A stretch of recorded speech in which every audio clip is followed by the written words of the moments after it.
Welcome to Keep What You Earn, your judgment and jargon-free zone for entrepreneurs of all levels.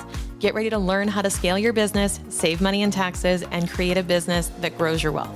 If it feels like the financial side of business is like eating your vegetables, well then think of this podcast as the ranch dressing to make the process a little more enjoyable. My name is Shannon Weinstein. I'm a CPA and business owner on a mission to simplify money and empower others through knowledge. I hope this episode inspires you to take action, but remember that the information we share is for educational purposes only and is not individual tax advice. Now that we got that out of the way, let's start the show.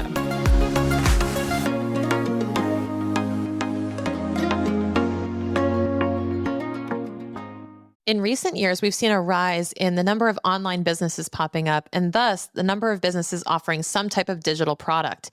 Now, offering a digital product is a lot easier than offering a physical product. If you think about it, digital products like eBooks, courses, or just resources online, even if they infuse a service in it like coaching, are way easier to offer mechanically than, say, a physical product. And I know my physical product business owners would agree with me. And that when it comes to offering a physical product, there's a lot that goes into it. There's a lot of sourcing. There's a lot of lead times. There's a lot of supply chain issues. But when it comes to offering a digital product, it's a lot easier. It's as simple as create it, put it out there, market it, and sell it. And I know it's not as easy as all those steps, and it's actually really challenging. But when it comes to fulfillment, it is a bit easier. And with that comes the increase in the number of businesses that are offering some type of digital product, even if their core offer is a core service or a product. And digital products are really interesting because they're a relatively new concept to our government entities and to tax agencies. So I want to kind of explain how tax agencies work in a sense and how the sales of digital products can affect you when it comes to your business and taxes. Now, again, as I always disclaim in this show, it's not individual tax advice. There are unique aspects, unique nuances to everybody and to every business. But I want to make you aware of things like this because it could affect you and you may not be aware of it. So when it comes to digital products, I want you to understand that our tax agencies, for the most part, our government overall in the United States, is a bit behind when it comes to understanding how people are making money. Case in point, there's this code called the NAICS code, NAICS. Don't ask me to spell out every piece of the acronym, but it's like a North American industry code, okay? And what this does is it tells the IRS or whoever the agency is, what type of industry you're in, what type of service you provide or product you provide. And I will say this is a quite outdated list of options, down to a lot of industrial type work, but not very much digital work. There are actually not many services in there. There's a lot of industrial services, a lot of like mining, manufacturing operations, but like not much in consulting. There's really like one code for consulting and like one code for accounting. And there really isn't much specificity there. And why I bring this up is with how old school this system is, they really haven't accounted for a specific treatment of digital products.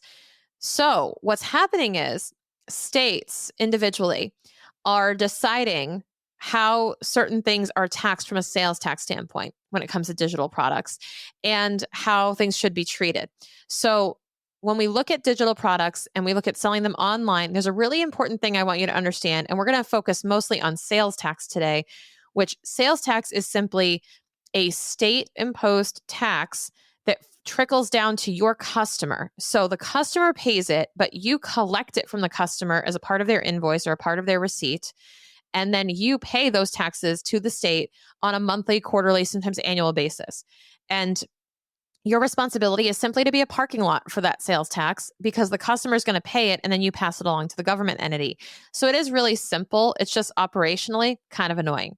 And it shouldn't cost you anything really besides the cost to actually file those items and the time it takes to file and remit and pay the sales tax. So that being said, let's talk about digital products and the impact of sales tax. So every state is different, which is really, really annoying. Every state is different when it comes to whether or not digital products are subject to sales tax. There's a lot of give and take on this because some states will interpret certain products and services to be taxable from a sales tax perspective, and some won't. And for the most part, if I had to paint with a broad brush, I would say For the most part, most states do not tax services, but they do tax products. So if you're selling a physical product, there's a high level of likelihood that you have some type of sales tax associated with that product that you should be collecting and remitting. If you sell a digital product, however, there are some states where they would not characterize that similar to a physical product and they wouldn't charge sales tax. Or it might be conditional. Like if the digital product is, a side dish to a core service, it's not taxable. But if it's the main offer and there's no interaction with you as the seller, like I always use the example, if you remember, God, I'm aging myself, but Richard Simmons, when he used to teach like Sweatin' to the Oldies, I remember my mom having a VHS tape of his dancing, of his like fitness classes, and she would do them in the living room. And I'm like, that is a product, right? Because it's a video of him and you're doing the dancing, but like you own the product and you're never going to go talk to Richard. You're not going to call him up and be like, hey, how do I do this move, right? Whereas if you had some type of program or workout routine with a fitness instructor where they are live training you or have live classes every single week and you can actually interact with them and ask them questions, that might be perceived to be a service. So I bring that up to say, if you're selling digital products and they don't associate with a service, there's a chance they could be taxable. Even if they do associate with a service, there is still a chance they could be taxable based on your state. But if they're not associated, it probably increases the likelihood. But also, you want to be looking at your state's rules around sales tax, because if you should be collecting and remitting those sales taxes and you're not, then there can be certain penalties. There can be, back taxes you may have to pay for the sales. There's all these possibilities of how states can come after you for those unpaid taxes. And it really is your customer's responsibility, as I've mentioned, but it is your responsibility to collect them. And there's a really important thing to note here, which is when it comes to sales tax, especially on digital products, you really want to be mindful of where are you selling your products to? Like, where are your customers located? So if you're wondering, number one, is your product taxable in the states where you're selling it? You have to really look at every state, not just where you are, which is really important. So first look at the state where you're based and decide, hey, where are digital products taxable, and are they taxable in my state where I physically am located? Number two is you want to look where core employees are sitting if you have virtual teams. You also want to be looking at where you house any inventory or things like that if you do sell a product. So you want to be looking at these different states where you have what's called nexus, or a big footprint for your business where you're located. Next, you want to be looking at where do you sell these products? So who is on the receiving end of buying these digital products? And if you are selling, let's just say I live in Connecticut and I sell a lot of my product to folks in California, coincidentally, right? Well, it's possible that I can have what's called nexus in California. And it's possible that I need to be collecting sales taxes in California for the sales I make there.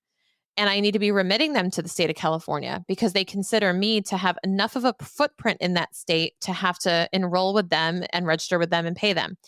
And here's how this works. There was this rule that came out several years ago. It's called South Dakota versus Wayfair, AKA the Wayfair rule, AKA the Wayfair decision. And what this did was it really shook things up on how we tax e-commerce. Because if you think about it, old school, we used to have these brick and mortar businesses where you would go to a store, you'd buy something, and you were in the same state when you bought it because you were physically there. You bought it from an actual store. You actually went to the store, bought the thing, took it home, right? This is like way back in the day. But now we go on Amazon, we go on marketplaces, we go on websites, we go on, online, anywhere, and we purchase something and it gets sent to our house. So the question that came up in this ruling was, well, where is the sale taking place?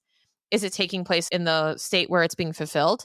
Is it taking place in the state where the customer is purchasing from? Where is the state that the jurisdiction would fall under? Because if you think about it, if there was no state, then look how many state taxes they wouldn't be collecting. So it's kind of this tug of war and this kind of, quite frankly, money grab among the states to say, it's in the state where it's sold, or it's in the state where the customer is. And they went back and forth. And it turns out that for the most part, you want to be looking at the state where your customer is based and looking at, hey, how much did I sell to that particular state? How many of my customers were there and how much did I sell? And every state also, to add more complexity to this, every state also has a different threshold with how much it matters, how much you sell to that state. So let's just say, for example, that you're selling to a particular state that has a $100,000 threshold before you hit nexus. All that is a $100,000 threshold before you have to collect and remit sales tax, which means you have to sell $100,000 worth of products or services there if they're taxable, which again is the first question. Is it taxable there? The second question is, have you sold enough of it to trip that threshold in that state where now you have to collect and remit sales tax? So it's actually super confusing and super detailed. It's like a web of figuring this out. But fret not, because there are resources out there that we love to use that are there to help you. One of them is TaxJar, which we use for our clients and we absolutely love.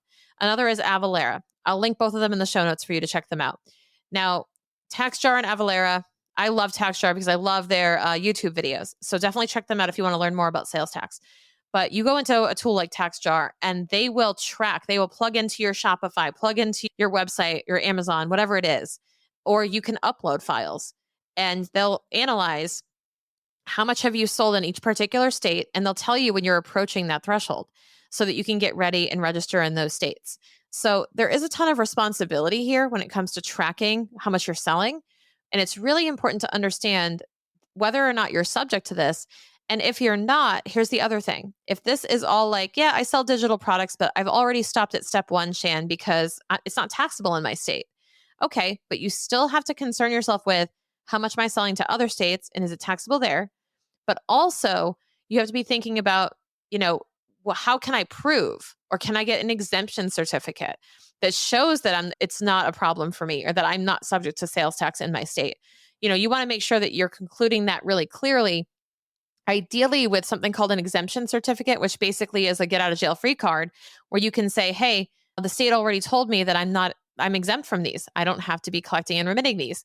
It's always good to have that on hand. It's just kind of a permission slip, So when it comes to selling digital products, I want you to understand that it's very easy to sell them. Don't get me wrong. But it can be very confusing to navigate the sales tax rules if you're selling state to state, because even though it's really easy to online, it is really tricky from a tax standpoint. So I would encourage you, if you're selling across state lines online, any type of digital product or even services or anything, make sure you're researching the sales tax laws to make sure you're in compliance, and work with your tax professional to make sure that you've got all your, I's dotted and T's crossed when it comes to compliance. And if you have any doubts, feel free to work with the states. Let them know. Say, hey, I think I need to be collecting and remitting. Can you confirm that with me? Can we work together to figure out how to get this implemented for my business? They're in the best interest of helping you. So don't worry about getting in trouble. Just worry about doing things the right way and educating yourself on what your requirements are.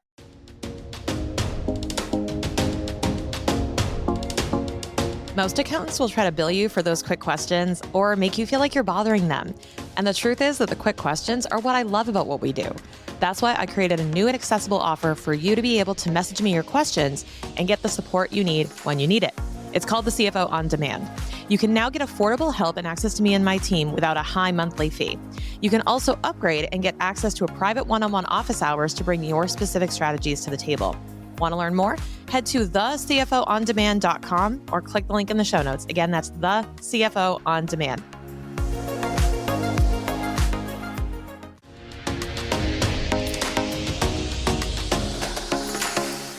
Thank you so much for listening. If you enjoyed this episode, please leave a rating and review on your podcast platform.